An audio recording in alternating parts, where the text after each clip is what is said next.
मुल्क भर की तरह जिला टंडो अलियार में भी बलोची सकाफती दिन जोश और जज्बे से मनाया गया। बलोची सकाफती दिन के मौके पर टंडो अलियार स्टेशन रोड से शानदार रैली निकाली गई, जिसमें बलोची बिरादरी समझ शहरियों ने भरपूर शिरकत की। रैली में सरकार ने बलोची पटका और बलोची लिबास जेब तन किया हुआ था।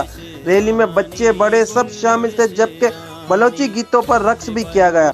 रैली की क़यादत जलील बलोच, अनवर बलोच, ताहिर बलोच, सलमान बलोच ने की। मरुची माँ बलोच कल्चर डे पूरा दुनिया तुगा मनाने गए मर्ची रोचे तवस्त जाए माँ दुनिया जो कौन पुरचे तुगा अर्च बलोचे निश्ता आइए माँ मुबारकबाद दिया कि मर्ची मौती सकाफता इधर सेलिब्रेट करने गए टंडोलिया तुगा मई बलोच कौम एक पुरमन कौम है।